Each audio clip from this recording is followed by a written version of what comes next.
नमस्कार दर्शकों, the typewriter देख रहे हैं आप और मैं हूं आपका होस्ट प्रशांत सरीन। बात करें अगर सनातन धर्म की तो एक जो चलन है वो बड़े पैमाने पर चल पड़ा है। मैं आपको बता दूं कि आजकल इस्कॉन की या फिर बात करें राधा रानी की तो फिर इनकी भक्ति का जो तरीका है और इनके जो फॉलोअर्स हैं, तमाम सनातनी जो इन्हें फॉलो करते हैं और जो सनातनी नहीं भी हैं लेकिन वो इन्हें फॉलो करते हैं, तो उनकी भक्ति का एक अनोखा तरीका देखने को मिलता है। हम आए दिन सोशल मीडिया पर और इंस्टाग्राम पर स्पेशली देखते हैं, रील्स देखते हैं लोगों को झूमते हुए, नाचते गाते हुए।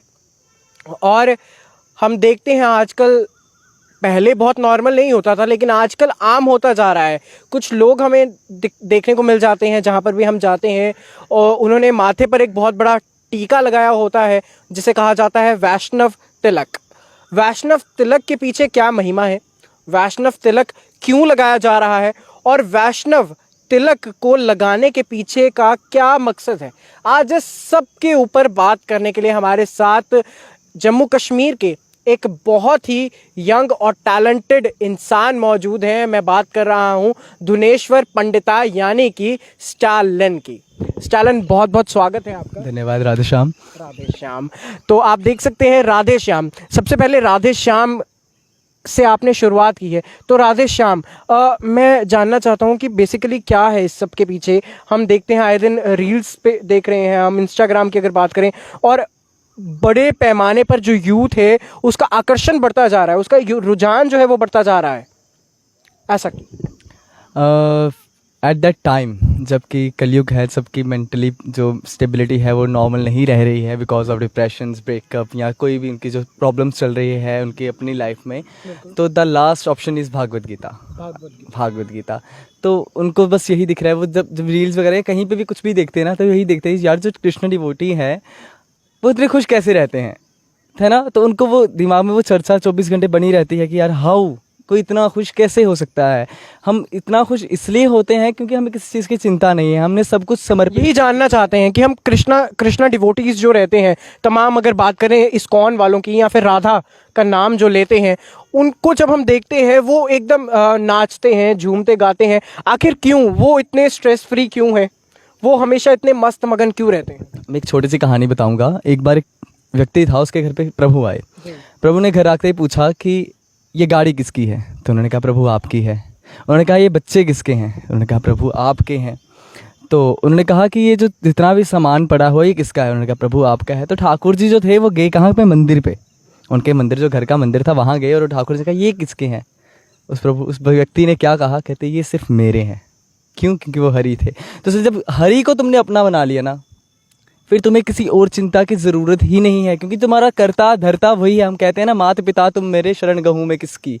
अगर तुम आरती में ये लाइन बोल सकते हो, ये सेंटेंस बोल सकते हो, तो भैया तुम उसको इम्प्लीमेंट क्यों नहीं करते? एक बार ट्रस्ट करके देखना राधा रानी पे, ठाकुर जी पे एक बार ट्रस्ट करके देखना, तुम्हारी ज़िंदगी चेंज हो जाएगी। आप सभी मुझे देखते थे, बड़ा ज़्यादा मॉडल रहता था, पार्टीज जाता था। आज भी मैं पार्टीज जाता हूँ, ऐसा नहीं बोल रहा है, ऐसा इन्फ्लुएंसर मुझे कहीं जाना पड़ता है, बट मैं अपना जो हमारा जपमाला है, जो मेरा रूटीन है, वो मैं स्किप नहीं करता। बिकॉज आई नो अगर मैंने इसको स्किप किया, मेरे वापस मेरी ज़िंदगी में वही प्रॉब्लम्स जो मैं इतने टाइम से फेस करता आ रहा था, जो कि राधा रानी के आने के बाद जो बड़ी ज़्यादा ख़त्म हो चुकी हैं। तो इसलिए मैं यही चाहूँगा कि लाइक जो भी हैं भागवत गीता रीड करें, बड़ा अच्छा रहेगा। चैंट करें राधा नाम, क्योंकि कलयुग केवल नाम आधारा, कलयुग में सिर्फ नाम ही है।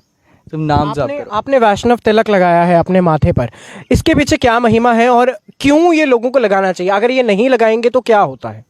जो नहीं लगाते हैं, जैसे मैं या हमारे व्यूअर्स हैं जो नहीं लगाते हैं, उनके लिए ज़िंदगी क्या है और आपके लिए ज़िंदगी क्या है? देखिए, मैं यही बोलूँगा कि हमारे ब्रज में एक स्थान है, टटिया स्थान। टटिया स्थान में ठाकुर जी की ये जो मैंने अपने मस्तक पे लगाया हुआ है, ये राधा कुंड की रज है, राधा कुंड के बीच में से जो निकलती है, तो इसका मैंने तिलक लगाया हुआ है। ये जो रज है हमारे श्री जी के चरणों की रज है। हमारे प्रिया प्रीतम जो हमारे ठाकुर जी राधा रानी है, इनके चरण रज है। भैया इनको मस्तक पे नहीं पधराएंगे तो बताओ कहाँ पधराएंगे? ठीक है, मतलब ब्रज के कण कण में प्रभु का नाम है, ब्रज के कण कण में प्रभु व्यापक हैं। तो इसलिए हम क्या करते हैं, हम रेगुलर तिलक पुट करते हैं ताकि हमारी मेंटली जो हमारा दिमाग है एक स्टेबल रहे। और जो ये ऊपर की 2 लाइंस देखते हैं, हम इन्हें कहते हैं लोटस फीट ऑफ कृष्णा।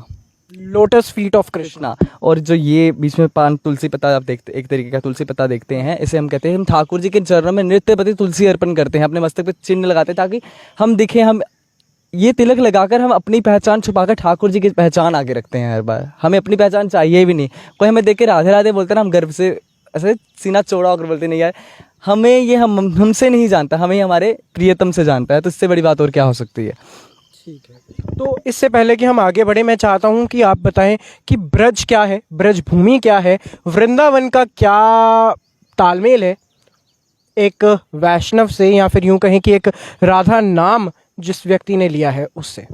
मैं यही बोलूँगा कि जो ब्रज है एक वैष्णव के लिए, एक भक्त के लिए, एक डिवोटी के लिए, वो एक जगह नहीं है। क्योंकि आजकल की जनरेशन देखोगे, आजकल ना पूरे इंडिया में, ऑल ओवर वर्ल्ड में एक ट्रेंड चल चुका है रील्स का। मैं भी बनाता हूँ, ऐसा नहीं है मैं नहीं बनाता, मैं भी बनाता हूँ। बट कुछ लोग जो अब है, जो रील्स को देखकर वृंदावन पहुँच रहे हैं, क्योंकि वृंदावन एक घूमने वाली जगह नहीं है। मैं आपको पहले बात ये बोल दूँ आपके थ्रू, वृंदावन एक घूमने वाली जगह नहीं है। वृंदावन दर्शन करने का एक स्थल है जहाँ पे हमारे प्रिय प्रीतम विराजमान होते हैं। तो वहाँ घूमने के दिमाग से जाओगे ना, वो बहुत बड़ा अपराध है प्यारे। लाइक तुम दर्शन के मामले से जाओ ना यार, कि ठाकुर जी वहाँ पे व्यापक हैं, ठाकुर जी वहाँ पे विराजमान है, ठाकुर जी के दर्शन करने लोग जाते हैं। भैया वो गोपी ड्रेसेस पहन कर वीडियोस बना रहे हैं, हम भी बनाते हैं, मैं फिर से बोल रहा हूँ। लेकिन मैं दो तरीके से वृंदावन जाता हूँ। एक थोड़ा सा कंटेंट के लिए, जो मेरे साथ जुड़े हुए हैं वो देख लें, जो हम सब हाँ, जो हम सब करते हैं। दूसरा मेरा वृंदावन जाना वो होता है जिस वक्त मेरे पास फ़ोन होता है, लेकिन मेरे पास फ़ोन होकर भी फ़ोन नहीं होता है, मैं कुछ अपलोड नहीं करता, किसी को पता नहीं होता, मैं तब वृंदावन, तब से मैं, मेरे जपमाला, मेरे प्रिया प्रीतम, केशी घाट के पास बैठ के, यमुना जी के किनारे पे बैठकर वो हरि जाप करना, वो फील एक, मतलब मैं उसको ना लाइक व्याख्यान नहीं कर सकता कोई, वो शायद एक डिवोटी ही या जो उसको कर रहा है वही ही फील कर सकता है। क्योंकि श्री जी की अपार कृपा बनी रहती है हर वक्त, हर क्षण। मतलब अगर हम बात करने को आए ना, तो शायद आज तक जितना भी कुछ है वो सब श्री जी की देन है, मेरा तो अपना कुछ नहीं है। मैं तो यही कहूँगा कि तेरा तुझको अर्पण क्या लागे मेरा बस। तो क्या कहना चाहेंगे युवाओं से, स्पेशली जम्मू कश्मीर के युवाओं से, जो आजकल बड़े पैमाने पर हम देख रहे हैं कि ठाकुर जी की भक्ति में तो लीन हो रहे हैं। आपने बात रखी थी कि इंस्टाग्राम देखकर, रील्स देखकर लोग वृंदावन जा रहे हैं, मैं भी उस पर एग्री करूंगा, क्योंकि ज़्यादा रुझान शायद सोशल मीडिया के थ्रू ही होता है। डिजिटल है, हर किसी के हाथ में मोबाइल रहता है, तो सब देखते हैं क्या हो रहा है क्या नहीं। लेकिन क्या कहना चाहेंगे उन लोगों से जो जा रहे हैं लेकिन उन्हें शायद अर्थ नहीं पता है। मैं पूछना चाहता हूँ, जब एक बार इंसान ब्रज जाता है, ब्रज भूमि जाता है, तो क्या माइंडसेट लेकर शायद वो जाता होगा, और वहाँ से क्या माइंडसेट लेकर आता है? आपके साथ क्या हुआ? मैंने एक रीसेंट रील देखी थी इंस्टाग्राम पर, जहाँ पे एक पर्सन लोगों से प्रेम मंदिर के अंदर सवाल पूछ रहा है कि राधा रानी की मम्मा का नाम क्या है, उनकी माता का नाम क्या है, और लोग यशोदा माता, राधा रानी की मम्मा का नाम यशोदा माता है। सीरियसली, लाइक लोग वृंदावन आ रहे हैं, उन्हें इतना नहीं पता कि राधा रानी की मम्मा का नाम क्या था। क्यों? वो किस बिहाफ पे आ रही है, वो घूमने के बिहाफ पे आ रही है, ताकि हम वहाँ पे जाके अच्छे से फोटोज क्लिक करवा सकेंगे। लाइक उनको ना लाइक दर्शन से कोई मतलब नहीं है। प्रेम मंदिर, प्रेम मंदिर, प्रेम मंदिर ब्रज में यहाँ पे फोटोज खींचनी है, यहाँ पे व्लॉग बनाना है। मैं फिर से बोलूँगा, तीसरी बार बोल रहा हूँ इसमें कि मैं भी करता हूँ, मैं खुद पर ले रहा हूँ कि मैं भी करता हूँ। लेकिन यार एटलीस्ट हम जब दर्शन करने होते हैं ना, तब हम दर्शन करते हैं। अगर मैं व्लॉग्स बनाता हूँ तो पहले मैं दर्शन करता हूँ, उसके बाद प्रॉपर्ली मेरे दर्शन, मेरा लाइक जो मेरे ठाकुर जी से जो मेरे को बातें करनी होती है अपने दिन के रिगार्डिंग, अपने पास्ट के रिगार्डिंग, फ्यूचर के लिए, वो सब करने के तत्पश्चात तब जाकर मैं आपको यहाँ लाइव आकर दर्शन करवाता हूँ या व्लॉग्स के थ्रू में दर्शन करवाता हूँ। तब जाकर लोग सिर्फ जाते हैं, भैया हमने रील बनाने, फोटोज क्लिक करवानी है, तो भैया हम पहुँच गए। लाइक अभी रिसेंटली रील चली थी, Goa is so expensive, Vrindavan चले। वृंदावन तुम्हें इतना सस्ता लगता है प्यारे? Goa is so expensive. भैया वृंदावन की महिमा तुम जिस दिन जान जाओगे ना, उस दिन वृंदावन से बाहर पैर नहीं रख सकोगे, ये याद रखना। क्या है वृंदावन की महिमा आपके लिए? वृंदावन की महिमा क्या है?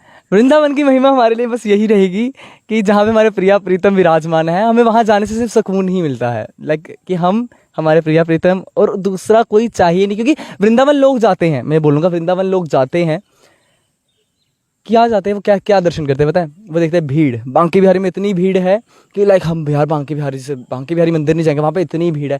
भैया तुम उस वृंदावन जाओ जहाँ पे सिर्फ बांके बिहारी और तुम हो, वो भीड़ तुम्हें दिखे ना, जहाँ पे तुम और तुम्हारे प्रियतम, उस वृंदावन में जाके दिखाओ ना, तब मैं तुम्हें मानूं।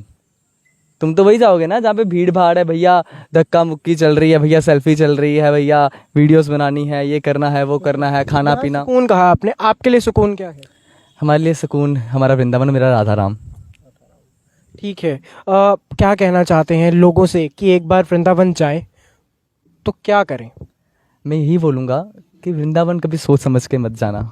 अगर तुम्हें हरि के ऊपर, हमारी राधा रानी के ऊपर विश्वास है ना, तो बस चंद कपड़े उठाओ, पहुँचो और ज़िंदगी जियो। एक बार फ़ोन छोड़कर वृंदावन देखना, ऐसा आनंद मिलेगा। मैं अपनी बात बताऊंगा, इस बार मैं 21 साल से 21 साल से 21 नए साल, मैं 21 साल का ही 21 साल के 21 नए साल मैंने ब्रज भूमि में मनाए हैं।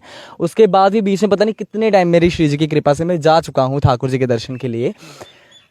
लेकिन इस बार मैंने होली कभी नहीं मनाई थी। इस साल की जो होली थी मैंने वहाँ पे अटेंड की, वो भी मैंने लड़कर कि ठाकुर जी इस बार अगर आपने बुलाया तो ठीक, नहीं बुलाया तो वहाँ आकर मैं ऐसी लड़ाई करूँगा और ऐसी चीज़ें बताऊँगा ना तुम्हें, तुम हमेशा याद रखो। क्योंकि हमें आरा हक है, हमने ठाकुर जी पे वो हक पाया हुआ कि ठाकुर जी को हम डांट भी सकते हैं, प्यार भी कर सकते हैं। अपने अपने भक्त का अपना अपना भाव होता है। तो भैया मैं अपना भाव बताऊंगा, मैं ठाकुर जी मेरे से पता नहीं क्यों इतना डरते हैं। अच्छा स्टालिन, यहाँ पर एक सवाल है। सवाल ये है कि देखा जाता है कि लोग लड्डू गोपाल को घर पर रखते हैं और उसके साथ ऐसा मोह और ऐसा प्रेम करते हैं, जैसे माताएं अगर रखती हैं, हमारी माताएं भी घर पर रखती हैं, अगर माँ उसे जो है उसका पालन पोषण करती हैं, सुबह भोग लगाती हैं, दिन में लगाती हैं, प्रातःकाल लगाती हैं, कपड़े बदलती हैं, लोरी सुनाती हैं, क्या है उसके पीछे की महिमा? आखिर एक जो मूर्ति है, मूर्ति के अंदर इतना प्रेम भाव या फिर इतना स्नेह या फिर इतना मोह क्यों हो जाता है माताओं को? देखिए, हम मूर्ति तो नहीं बोलते, हम श्री विग्रह बोलते हैं हम अपनी भाषा में। हमारे लिए एक तरीके से हमें अच्छा नहीं लगता। जो हमारे प्रियतम का श्री विग्रह कोई भी घर पे लाता है ना, तो जब वो घर पे आता है ना, एक होता है उनका अपना बेटा जिसको वो अपना बड़ा बेटा बनाते हैं। लेकिन जब ठाकुर जी आपके घर आ जाते हैं, तब ठाकुर जी ही आपके बड़े बेटे से भी बड़ा स्थान ले लेते हैं। वो आपके घर का बड़ा बेटा होता है। जब एक आइडल को ना, कभी भगवान जो ठाकुर जी का, अगर आप कोई आइडल घर पे लाते हैं, ठाकुर जी को घर पे लाते हैं, तो उनको ना मैं यही बोलूँगा कि जैसे मैं अपने घर की सेवा बताऊँगा कि मैं किसी का वो नहीं लूँगा, पर्सपेक्टिव नहीं लूँगा कि उसने क्या बोला है क्या नहीं। हम अपने घर की बात करें, हमारे घर पे जो हमारे ठाकुर जी हैं वो हमारे फैमिली मेम्बर्स हैं। हमारे फैमिली में हमारा नया कपड़ा आएगा, उनका नया कपड़ा आएगा, हम खाएंगे वो खाएंगे, हम नहीं खाएंगे नहीं भैया। क्यों? तुम्हें तो हमने घर का मेंबर बनाया ना, हम नहीं खा रहे, तुम कैसे खाओगे भैया? ऐसा है। और ठाकुर जी हमारी हर एक चीज़ पूरी करते हैं। उनको कभी ऐसा नहीं, बुरा नहीं लगेगा कि यार अगर ये खा रहे हैं तो मुझे क्यों नहीं दे रहे हैं। कभी कभार तो ठाकुर जैसे बोलते हैं, ठाकुर जी का मन करता है कुछ खाने का, तो हमारा मन कर जाएगा खाने का। और जब मन कर जैसे अंदर लेके आएंगे ना, पहले दिमाग में ये ठाकुर जी को भोग लगाना है। दैट मीन्स कि ठाकुर जी ने हमें हिंट दे दी कि मुझे वो खाना है। अच्छा ठीक है, मतलब कि अगर हमारे दिल में आ गया है और कि नहीं इनको भी ये चीज़ देनी है, भोग लगाना है। आप कह रहे थे कि मैया को इतना प्रेम क्यों हो जाता है, जब वो नित्य प्रति उनका काम उनका सेवा करते रहते ना, करते रहते तो सेवा करते करते भैया वो बात भी करते होंगे उनसे। क्योंकि जो मैं आप सभी को बताऊं, क्योंकि हमारी एक लास्ट जनरेशन है जिनकी मम्मी जो है ना, जिनकी मदर्स हैं वो इनोसेंट है। ये हमारी लास्ट जनरेशन है। क्योंकि इसके बाद कहीं ना कहीं सारी माताएं वो होंगी जो इंस्टाग्राम सोशल मीडिया से स्टार्टिंग से जुड़ी हुई हैं। बिल्कुल, इसके मतलब ये लास्ट जनरेशन है और हम बहुत ज़्यादा गर्व महसूस करता हूँ कि नहीं, हमारे पास वो हमारी माता है जो बहुत ज़्यादा। स्टालिन के कहने के पीछे मतलब ये है कि इनोसेंट वो भी लोग हैं, वो भी माताएं होंगी जो इंस्टाग्राम चलाएंगी, सोशल मीडिया पर होंगी, पर जो स्नेह, जो एक ज़मीनी सतह से जुड़कर जो प्यार भावना हमारी माताएं हमें देती हैं, वो शायद आने वाली जनरेशन को वो वक्त नहीं मिल पाएगा। क्योंकि सबसे अच्छी परवरिश वो है जो वक्त किसी को हम अपना दे सकते हैं।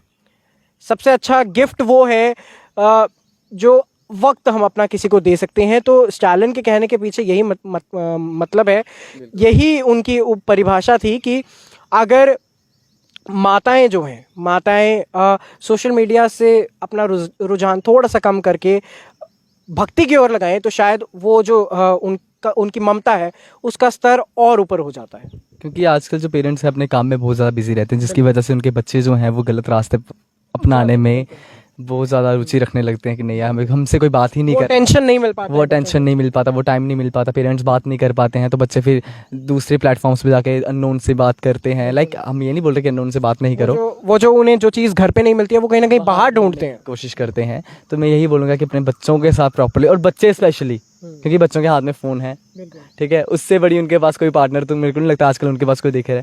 24 घंटे मम्मा पापा के पास बैठना, मम्मा पापा के पास तो बैठना, दादा दादी अगर है ना पक्का बैठना, I am the only one. अब रिसेंटली मेरी दादी की डेथ हुई है, तो जब मैं नानू की भी डेथ हो चुकी है, नानी की भी डेथ हो चुकी है, दादू की भी डेथ हो चुकी है और दादी की भी डेथ होगी।